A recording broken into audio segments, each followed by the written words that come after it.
Good evening, folks. You're very welcome to our brand new series, Breeding the German Shepherd. It's Martin Kelly here with GSD Global Media, and I'm absolutely delighted to welcome along for this inaugural series on our brand new platform, Mr. John Henkel, Director of the Wildenhof German Shepherd Kennel in the United States. John, it's an absolute pleasure to be speaking with you. Thank you for joining us. Martin, I really appreciate the invitation. I can't think of a better way to spend a Saturday afternoon here in Connecticut with you than talking about one of our favorite subjects, German Shepherd dogs. I can't think of a better way of spending my Saturday evening either, John. So I think it's just as well we enjoy our hobby. Great, absolutely, that's what it's about. So, John, I think we should really start at the beginning when we get into your philosophies as a breeder, because I think it's fair to say it's been deep rooted in your family, this sport. I mean, you're fourth generation of a kennel that's over 60 years in foundation. Is that correct? That's correct. It's definitely a family affair, and my sister and I were born with German Shepherds around, and our dad was a wonderful trainer and very good breeder. His focus more was on working dogs, although, he came from a time when you could import dogs from Germany here to the US and still make champion. And out of the same litter, you could have a police dog or a bodyguard dog. He trained a lot of what we called back then bodyguard dogs for luminaries and celebrities. And I grew up, going and training with those folks.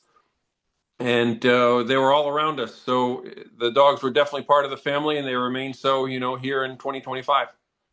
Absolutely. And what drew you to the showing element of it, John, if your origins with your dad were certainly in the working side of things? Really was not my nature to start, Martin. I really was into training. I did a lot of obedience. I really literally grew up with a sleeve on my arm, doing protection work, and did protection with so many different breeds. I couldn't even name them all. I remember training standard poodles, believe it or not, St. Bernards, golden retrievers, Labradors, and obviously a lot of shepherds, Rottweilers, and Dobermans, and some Malinois, which were, far less prevalent at that time. But the segue into showing, I honestly, I didn't care for it much at all until I got into my 20s and went over to Germany after I finished college, and saw some of the dogs over there that just blew me away, took my breath away. I felt like I had just seen, these animals that the beauty was just awe-inspiring. And, once you got involved with the shows, I think having a competitive background, I played basketball in college and did sports my whole life. I competed my whole life in obedience with dogs, a number of different breeds. And, it just, I can't say that there's one turning point. It just, like anything else, the competition drew me in, and seemed like a natural segue to pursue what I'd done my whole life with obedience, and just take it to a little bit of a different angle, and start showing dogs. Absolutely. And obviously, the showing and the working sometimes are part by and by, they're literally chalk and cheese. So when you start to take on more of a role with the breeding vision for your kennel, what was your initial, I suppose, breeding vision when you had the show dog in mind? What did you want these dogs to look like? Great question. You know what? Like many of us, I don't think I knew. I Yeah. had a foundation from what my father had bred, which was very nice pigmentation, strong dogs. Uh, People would see our dogs and go, "Oh, that's a Henkel dog," and they were easily recognizable. So that was a foundation, but they weren't not the quality of what I was looking for in terms of conformation. And again, I didn't know what that was. I didn't know what that meant. And then I saw, some of the dogs in Germany in my first trips, and certainly one of the most beautiful dogs I saw on one of my initial visits was a dog named Gorby from Bad Boll, who had just made Youth Sieger in Germany, and Enzo Bergaliso's son. Uh, but definitely what really rounded the corner and hooked me and sucked me in for good, I would guess, is when I saw the dogs from Wienerau back in 1992, my first trips to Germany. In particular, Fanta Wienerau, who was as close to perfection as you could get. That was the year that Walter Martin won the Kennel Group, and just made the hair on my neck stand up when I saw those animals. Yellow Wienerau, Hilla, Hasenborn was another one that was one of my foundation females. But back to Wienerau, Fanta. Vani was a female we imported. She came along a little later. Zomp for sure was the Seeger in '92. The pigmentation and the movement was amazing, but no question, the apple of my eye and still to me the epitome of the breed was Vani. I'm sorry, Fanta Vinarau, who made Seeger in '92 and '94. You and my dad would get on like a house on fire, John. Wasn't even born when Vantabina was around, but I feel like I've met the female, the amount of stories he's told me, because he was there in '92 as well when he's seen her. Fantastic, yeah, and to be around Walter Martin in that time at Wiener Kennels, and we got to be good friends, and he was without question. I'm sure you'll ask me this later. One of my mentors, but to see those animals was just amazing, and how he was able to just breed such a consistent type with amazing excellence and very good working ability too. Fanta was the real deal. Also, if you were at the kennel and snuck off to look at something or run back to your car, and Fanta happened to be out, she was not a dog that would just welcome you through the fence. She definitely had some fire about her, and I always wanted to maintain that in my dogs as well. And in terms of maintaining that along with this more show-like appearance, this more show conformation type, in those initial couple of litters where you're trying to establish that, what practices did you, I suppose, put into place to try and achieve that? And what were your sort of lessons learned in those first few tentative litters? Well, I knew from the very beginning that a mother line was very important. And one of my first visits to Germany, I saw this female Hilla van Hasenborn at the club in Vallendar, which, by the way, is someplace that I still spend a lot of time when I'm in Germany with our team. And I saw her on a Saturday, and she had so many things that appealed to me. She was absolutely medium sized with almost black eyes, really strong yet feminine head, which is still my weakness in a dog.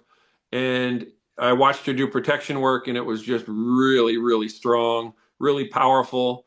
And the next day I went to my first show ever in Germany, and she happened to make V1. And boy, we were hooked right away. And my dad was with me also, and we knew that was the female that would be great to procure and bring over to the States and start a great program with. So again, having a great mother is paramount to success in the breed, and is how you build a foundation with a mother line. We were then fortunate enough to bring over Yellow Wienerau to the U.S., and we bred Yellow in Hilla, and they produced a litter that I'll talk about a little bit later. But that was most certainly our debut into where we are today. Absolutely. And I suppose looking back over those initial couple of litters, and as you start to get more into the show side of things, and this, what you've just mentioned there probably leads me nicely into my next question. Was there a particular litter, or was there a set of results in those early days that made you sort of feel like as a showing kennel, not necessarily just a working kennel anymore, you were beginning to become competitive, you were beginning to become successful at what you were doing? Well, the problem was, Martin, we got a little bit too lucky when we bred Hilla and Yellow, and I thought, boy, this is easy.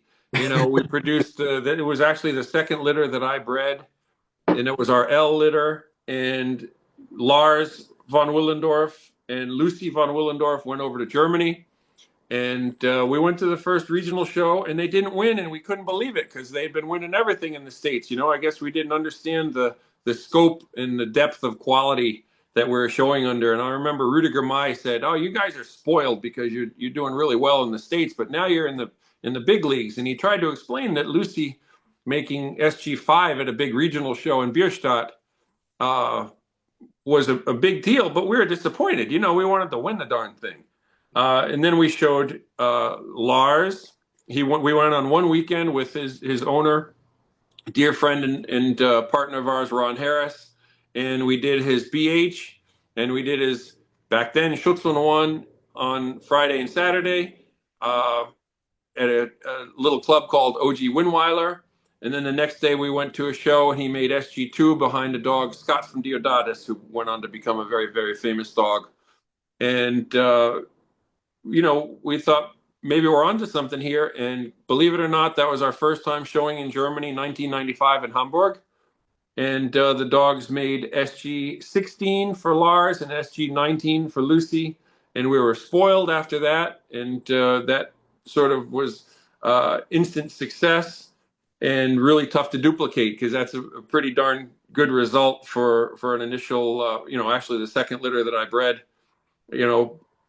and they weren't just, solitary products. There was a sister, Leah, who made the adult Seagrin here. Lonnie was a highly rated female. They went on to do great things in the States. Also, Lars was actually the first American-bred VA male ever. And then he went on to become the first North American Seeger ever. And then an interesting story, we showed Lucy in the working class in the US. She came in VA2 behind Vani Wienerau, a German select female. And then the next year, she won the Seagrin title, VA1. The following year, she won VA1. So again, in succession, she made VA2, VA1, VA1. The next year, the same judge was back, Edward Hoffmann from Switzerland, a wonderful guy. Also proved that all the great judges in the world don't specifically need to come from Germany, also, by the way. And the following year, my sister said, should we show Lucy again? I said, absolutely not. She's 2 times Seagrin, and there's actually 2 German VA females entered this year. So, it's going to, we're not going to make Seagrin again. Why would we ever show her again when we've already made Seagrin twice? And we finished the show, and one of our other females, Bonnie, made select, and Mr. Hoffman said, where was Lucy? We said, wow, Edward, we didn't want to show her, again and not make Seagrin because there are 2 German select females here. He said, doesn't matter, you would have made Seagrin again. Oh.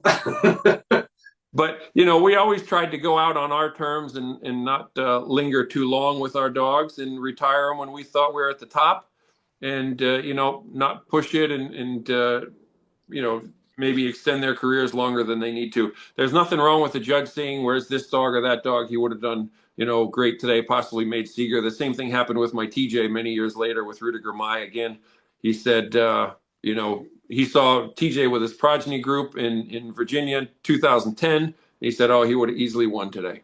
But again, there was another great Seeger that year. But you always want to end on your terms. But for sure, the L litter put us on the map as a breeder and hooked us on international competition. The shows were great fun back then. Not to say that they're not now, but Hamburg, I always wondered why the SV never went back to Hamburg for the Seeger show, because it's a wonderful city.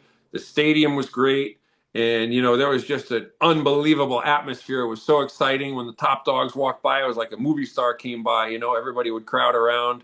And, that's diminished a little bit in Germany for sure, nowadays.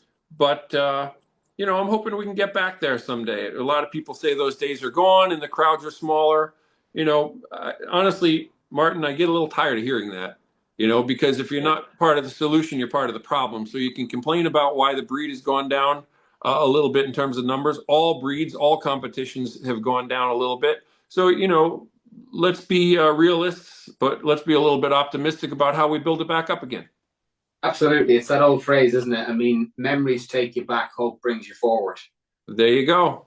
And John, as someone now in the show world, that and obviously in the working world as well, but for the purpose of our conversation, the show world, as an established and successful breeder now, who very much was building their type as the years went on with the influence of kennels like Wienerau, if I was to ask you to describe the type of German Shepherd you now breed today, how would I know, looking, if I ever get to the States one day and I'm at a show in America, that's a Henkel dog? Great question. And, I'm not there, Martin. It's always a work in progress. There's an old saying, if you're through improving, you're through. And, I still think I'm at the beginning of where I want to go. But certainly what typifies the look that appeals to me is great pigmentation. I'm trying to avoid it. And again, not to denigrate any of the dogs out there or any of the trends, because, we're all in this together and we want to improve things. I like to see tight lips on the males for sure. And, a good strong stop in the heads, including the females. I'm the biggest sucker for a feminine female that still has a strong head. I think there's nothing more beautiful in a German Shepherd. Perhaps with my father's American influence from the American show ring, I really, really, really try to avoid overly rounded or too segmented top lines. It's a big problem in the breed, something that we have to avoid. It's not correct, and it's a true loss of transmission from the power from the rear, extending forward. And I like to see the dogs in correct size. I'm not a big fan of the dogs getting too large, or, it's a phrase you hear all the time nowadays, Übertypization. The dogs are getting overly pronounced in type, and you have to wonder sometimes if they're still German Shepherds. So, to me, as much as I want to see the side picture and the movement, I want to look straight on to the head and see a proportional, bilateral, correct head that's symmetrical, that just has the look I want, in my vision of what a German Shepherd should be. And as breeders, that's something we can never, ever lose sight of. Is that initial type that made you fall in love with the dog always has to be what you're striving for, no matter what the trends are, or no matter, what puts you on the podium. You have to be true to what your initial vision was, and never deviate from that.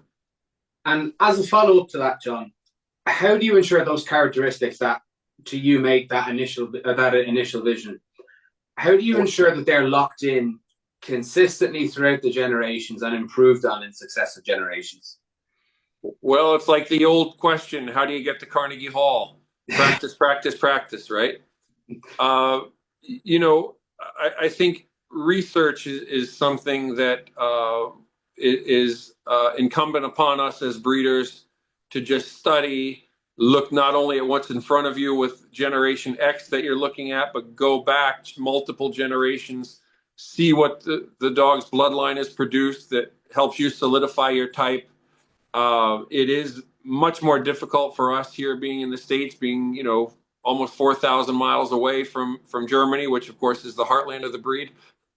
My disadvantage, Martin, is that I can't be at the shows every Sunday and see, the trends of what this dog or that dog are producing, or what, this line breeding or that line breeding is producing. It's my disadvantage, being so far away. So I've got to rely on those that I trust in Germany to answer my questions, but the world is a smaller place nowadays because of media. There's so much info on Facebook. There's, tons of videos, on YouTube for us to go on. And so I try to do my due diligence there on the dogs that interest me. But you just have, and I'll touch on this, I'm sure, a few times. I'll probably go back to the same answer. You've got to be obsessive. You got to be a little bit crazy, in terms of your pursuit of what you're after. I am an admitted and very, very serious workaholic. I probably spend, 12, 14 hours a day doing this. I'm up in the middle of the night, and my wife's nudging me to turn off my iPhone, because I'm just studying bloodlines. I'm reading articles. I just never stop having a serious thirst for knowledge and for learning about what's out there, so that I can then take that and try to stabilize, in my dogs, the qualities that appeal to me. And it's difficult, clearly you can't be on an island. You have to bring in new blood all the time. So again, when we combine our dogs with, for instance, a stud that's overseas, or even domestically here in the States, or if we do happen to bring in another female to contribute to our bloodline, we're only able to see the best, right? We're only able to see that which makes it to the shows, on Sundays, or makes it to the Sieger show in Germany. We're seeing the best of the best. We're seeing the cream of the crop. To understand what a dog produces, you've got to have info not only on the best puppy in the litter, but where did the other 6 go or 7 go, and what do they look like? Because even though all the qualities might have hit, in a wonderful phenotype, and this one, maybe 3 brothers are completely contrary to what you're trying to solidify. So it is difficult, but it's definitely a combination of art and science to breed. And to solidify your type, you never get there. you may get there, and then keeping it is even harder than having achieved it in the first place. So, again, have a picture in your head of who you want to be, who your dogs need to be, and maintain that. And it's really important to live with your dogs and to spend time with them. I'll zoom around the room later, but there's 4 of them sleeping at my feet now. Because I always say to folks, look, you spend 1% of the dog's life in the ring, and you spend maybe 4% of the dog's time, at the training field doing protection, doing obedience.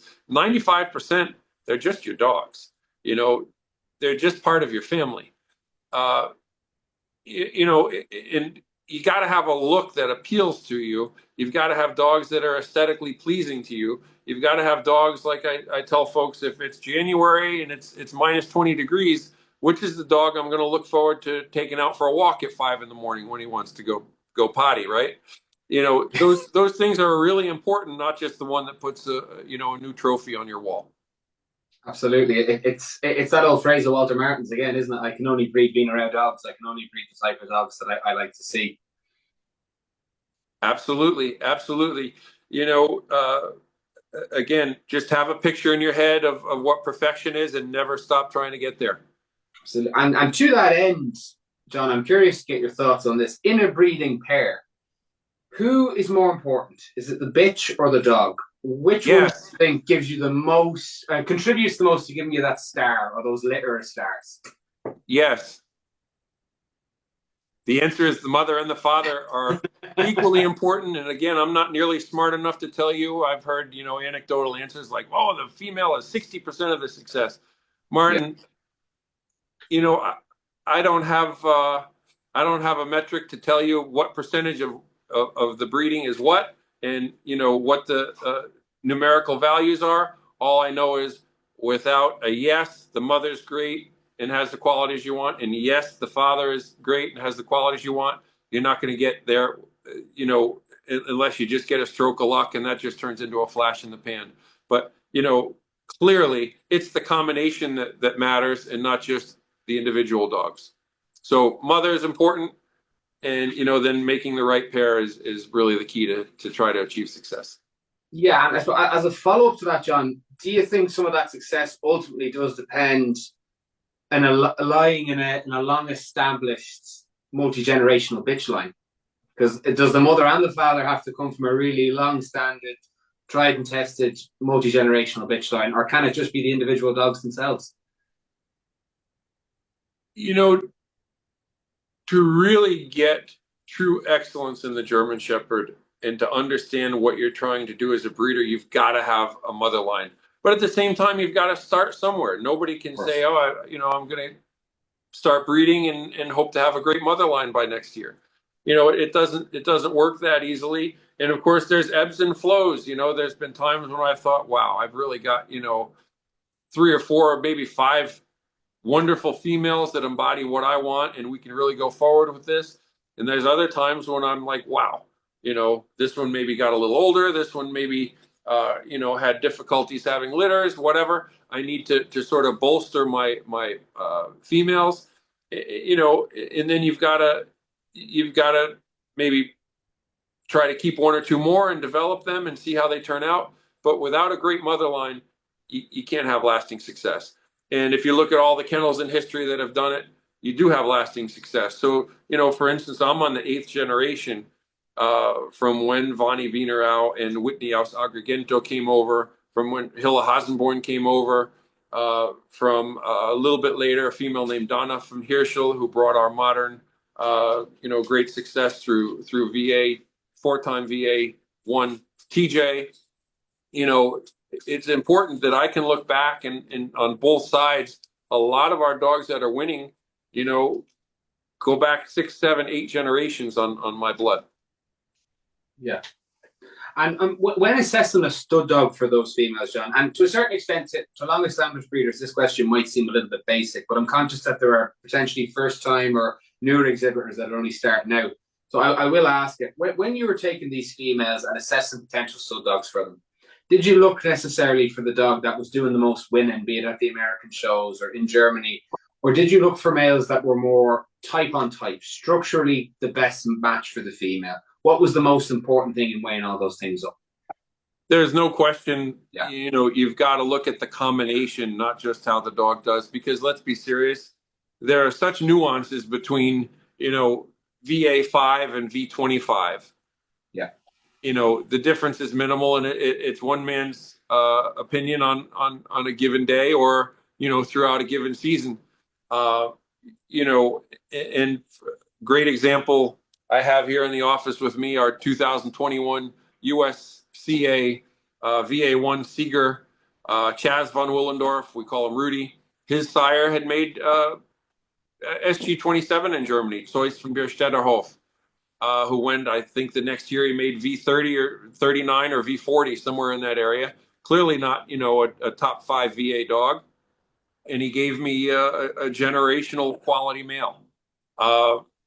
There's another dog that had made SG20 in Germany, but not a tremendously high place. A dog named Urbo von Leithavald, a wonderful dog that gave me my Lacey von Willendorf, who was the VA2 female, and then her daughter went on to make Segerin, and now her daughters are doing great after that. So it's not always the dog that makes Seeger that's going to give you, your greatest success. And of course, we have to have tremendous respect for the guys and ladies that are judging the dogs week after week after week in Germany. And, and remember, their goal is not only to pick the best dogs. They have a very large responsibility to go beyond that. They need to have diversity in the bloodlines, right? So if you have, for instance, years ago, you looked at Remo von Fichtenschlag, his progeny group, there were 20, 25 working males, in his progeny group. Of course, those all couldn't be in the top 35. They had to be spread out, through the class. But that didn't mean that the one that was the 10th best Remo son didn't have something to contribute, to your breeding program. So, it's not about the trophies. It's not about the placements. Of course, I have respect for what all the judges are seeing week after week after week and building their classes.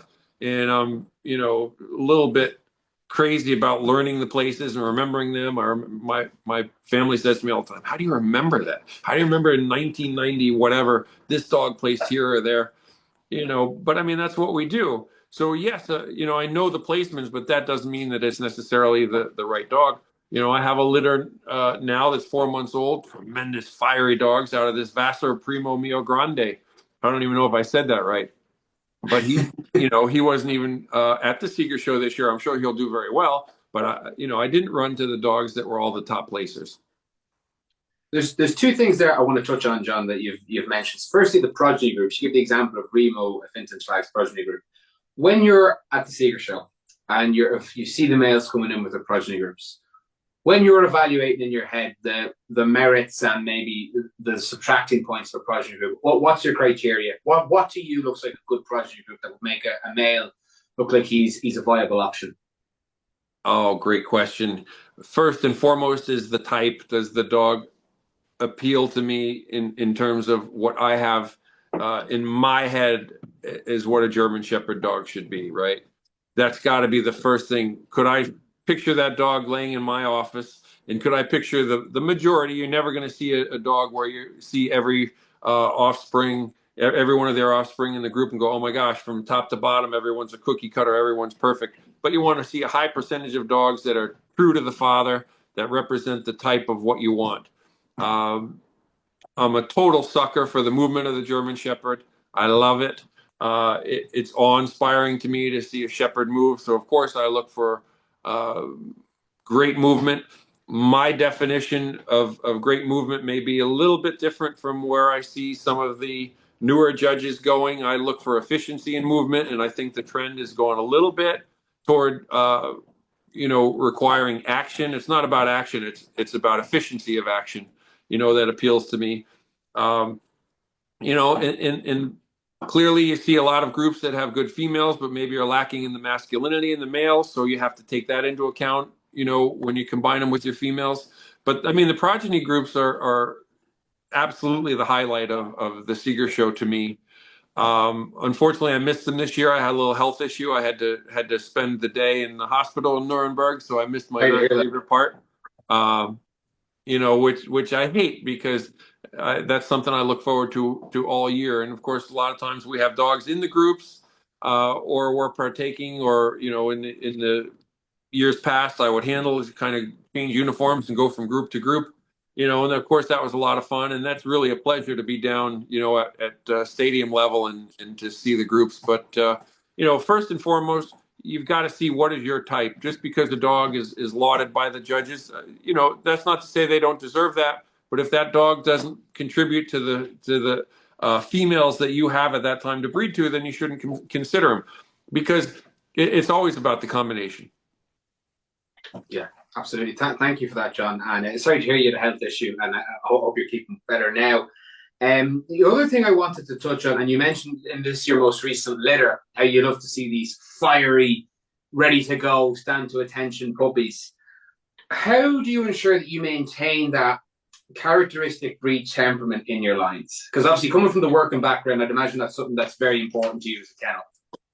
Yeah, the puppies that always are going to end up doing best for us are the ones who make you swear all the time, the ones who make you put band-aids on your fingers, the ones who destroy my wife's, plants, and they're just constantly into trouble.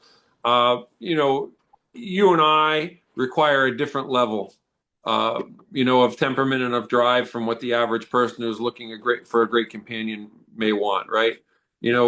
For us, for instance, we've done it, for years, and we did it the last few years. We fly on Tuesday into Frankfurt, land, and then on Friday, our dogs have to walk into this gigantic stadium with helpers they've never seen, in a place they've never seen, and do the performance tests, do the TSB test. And, that does take a different level, Martin, because, the average person may not love having that puppy at home. They may bring it back and say, this puppy's way too much. Give me the quiet one that was in the corner, So, I mean, I don't think it's rocket science. I think we do tend to overanalyze things sometimes. But the ones that are always in trouble, I like to see which puppy goes to the food first and leaves mom and wants to be in the food bowl with mom, and which ones are in the back, trying to get milk from mom. I like the ones that are the first ones out of the box. They get my attention. The ones who outsmart me is really a good way to put it. The ones where I put up a little barrier and they're the ones who figure out how to get around it, and get themselves into trouble. I love that. You hate it at the moment when they get you into trouble, or, run through the mud puddle or pull something off the shelf.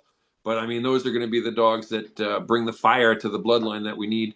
Because our dogs are good at a lot of things. They're good at much more than just going around the ring and turning left 4 times and ending up, where they were.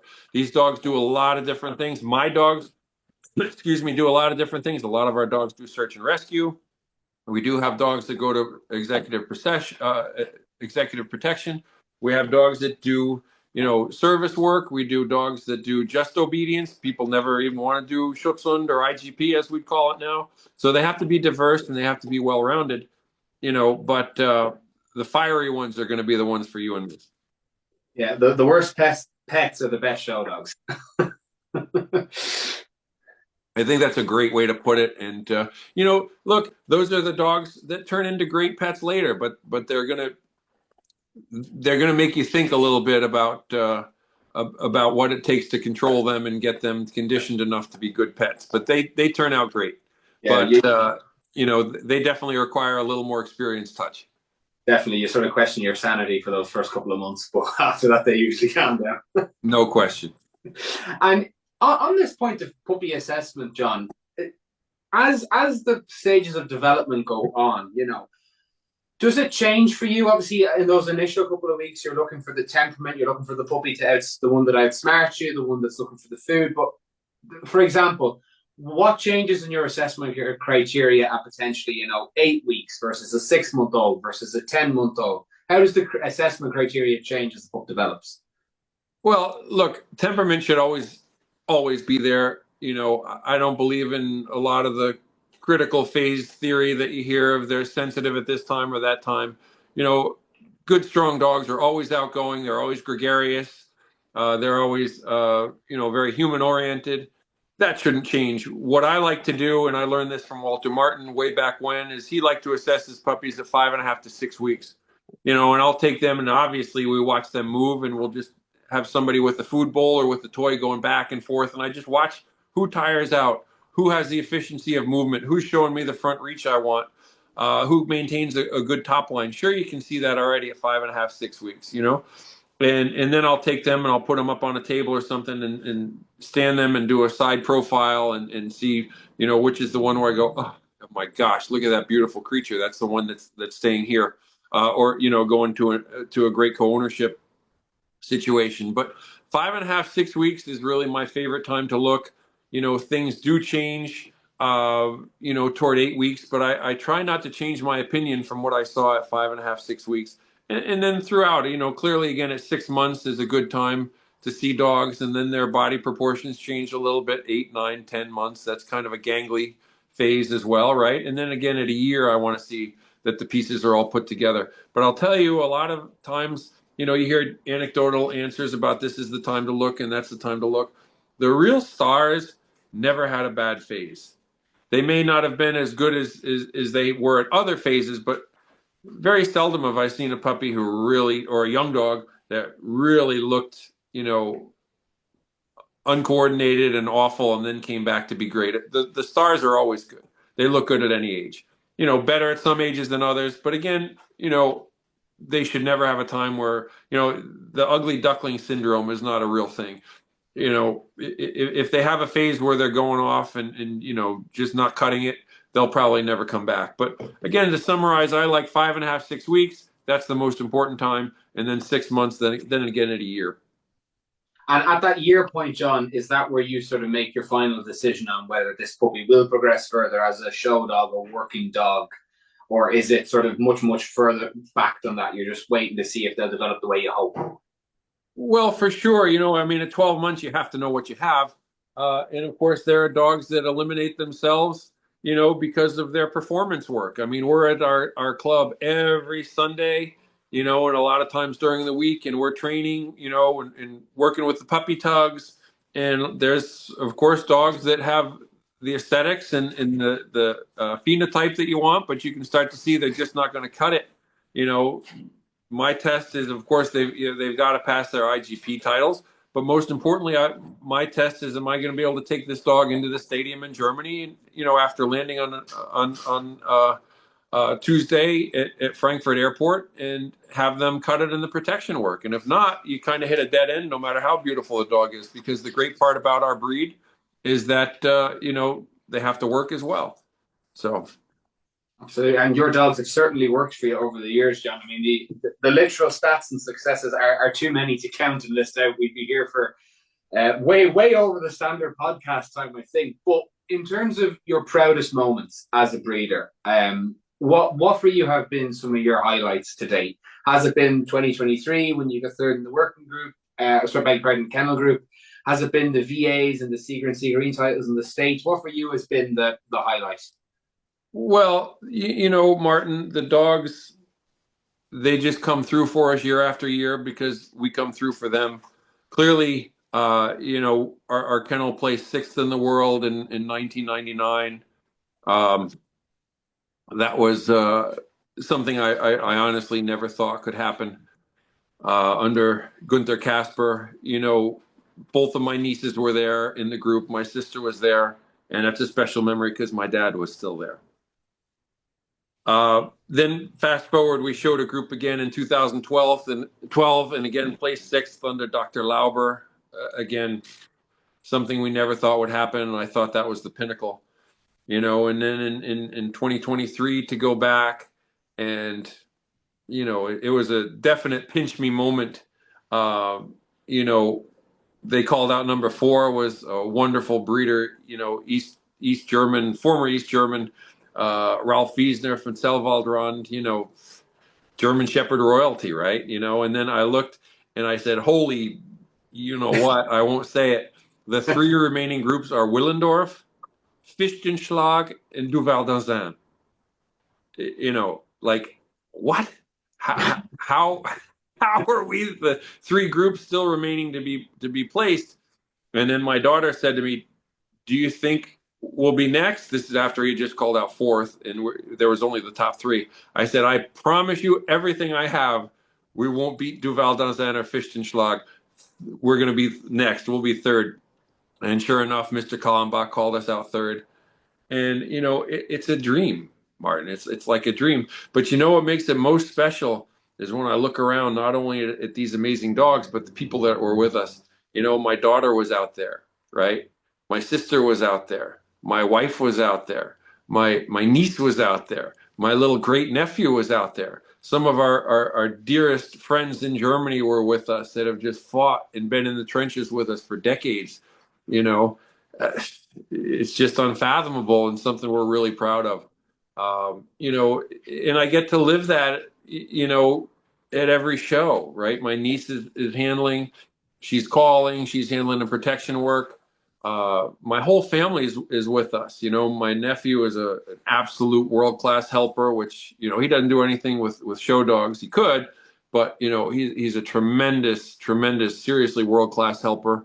And then, back in 2021, my daughter handled the USA Seeger and Seagerin. That's the first time an American had ever handled the Seeger and the Seagerin. And as she'll tell you, I even beat my dad because the highest he ever did was Vice Seeger and Seagerin in the US and Seeger in Canada.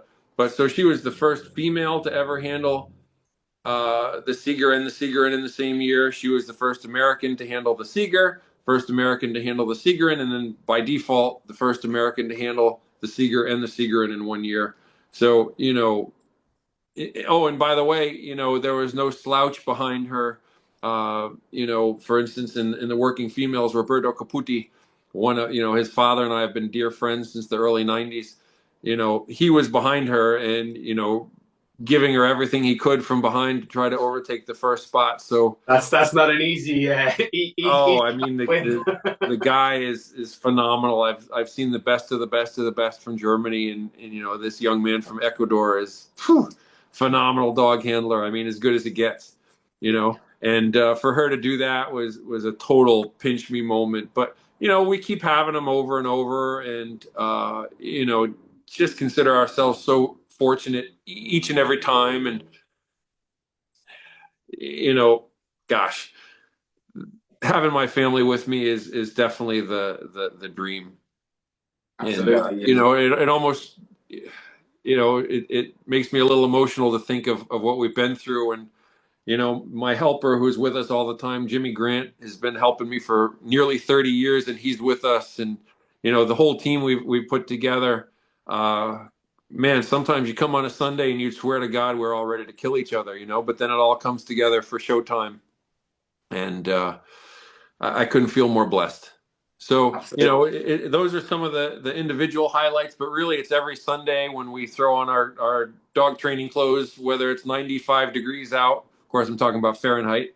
Yeah. Or we stop at 20 degrees Fahrenheit. That's our limit. We don't go below that. But, we're out there in little bits of snow and rain. And, I think every Sunday looking around and seeing the team we put together and the camaraderie that we have, and our ability to get through the days where we all want to kill each other and, never actually do it. We still come together. But I think that's as much of a highlight as winning any trophy.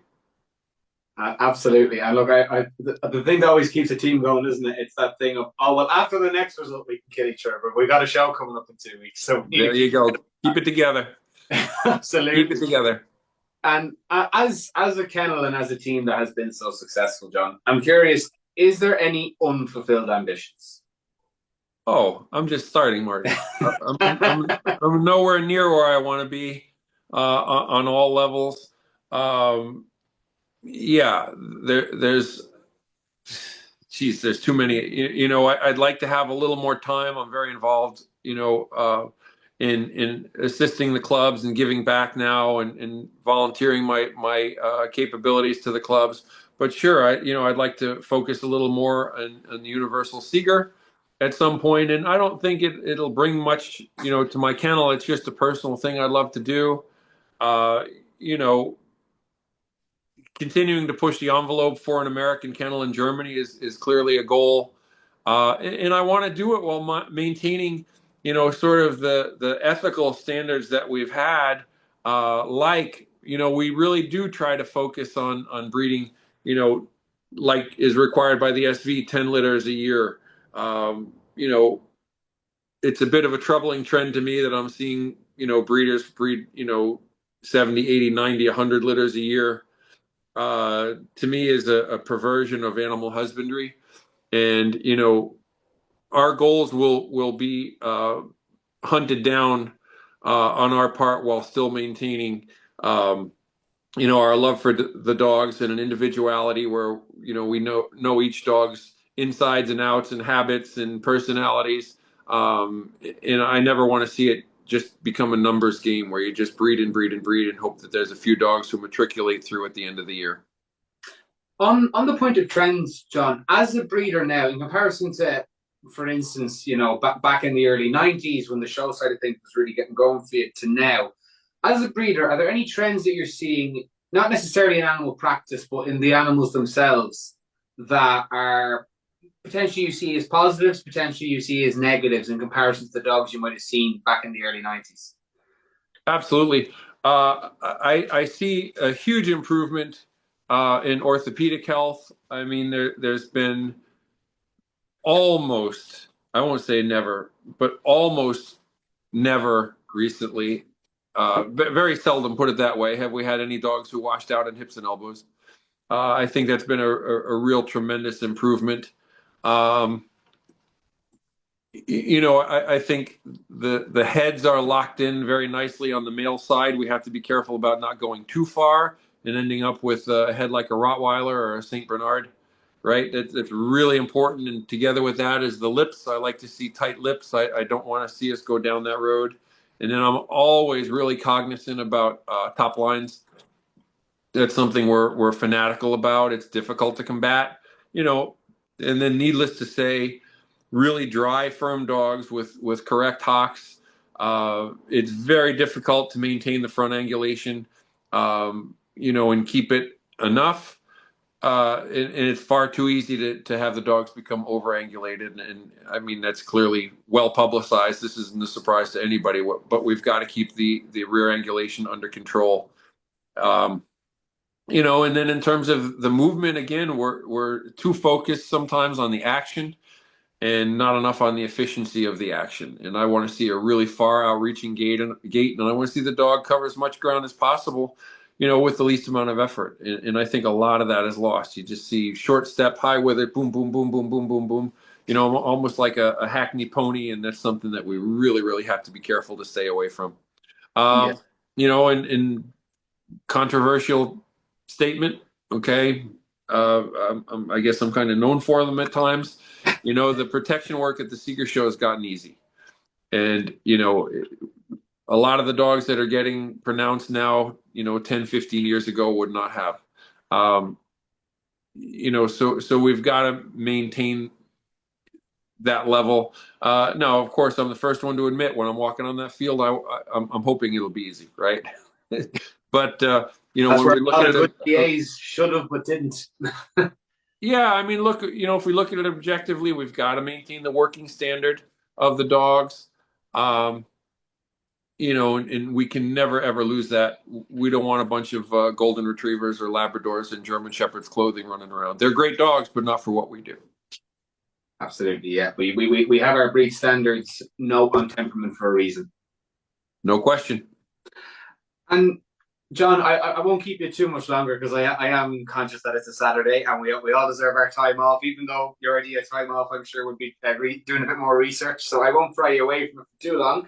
But I'm curious, what advice would you give as an established and successful breeder to anyone who is not maybe new to the sport, but new to maybe establishing their breeding program? What for you would be the golden pieces of advice? Serve a mentor for a while.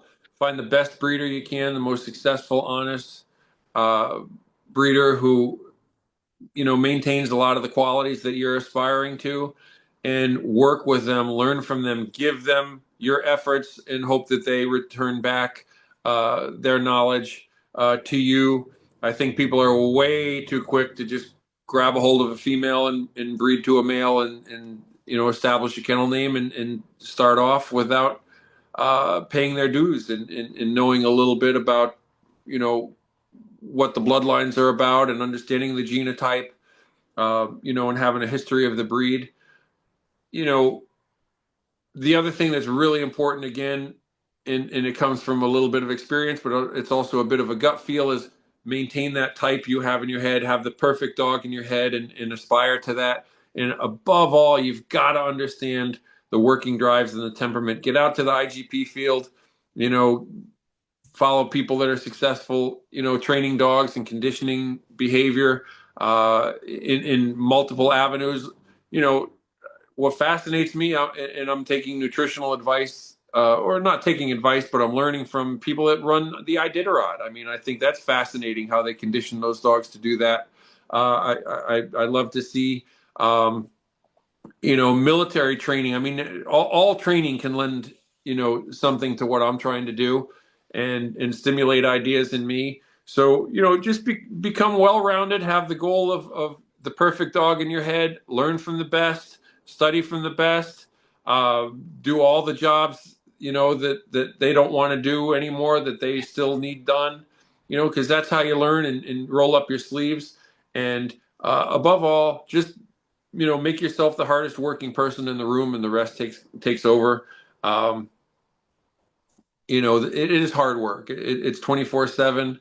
I've cleaned out a few crates myself this morning. We never move past that. No matter how many trophies you have, you still have to pick up the hairballs that are in your living room.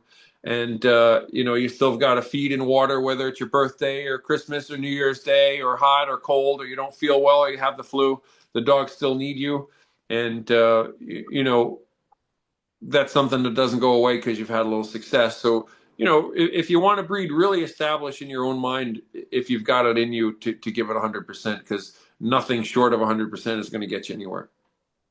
Absolutely. I think you are very much a man who has practiced what that entails and how that looks in reality. So, John, I want to thank you so much for taking part in this podcast. It's been an absolute pleasure speaking to you and picking your brain a bit on all things breeding. Thank you so much. The pleasure's been mine, Martin. I really appreciate you doing these podcasts. This is an amazing breed. And having folks like yourself get new information out there. I have watched some of your podcasts and learned from them. And, without new ideas, without collaboration of ideas, we're never going to keep pushing the envelope to make the breed better, which is what we all should aspire to do. Thank you very much, John. That's very much appreciated. It's been a pleasure, Martin. Thank you very much, John. And thank you, everyone, for viewing this evening. It's been our pleasure to bring you Breeding the German Shepherd. I've been Martin Kelly with Global GSD Media, and our interview this evening has been with John Henkel. Thank you very much, folks. Thank you. Take care.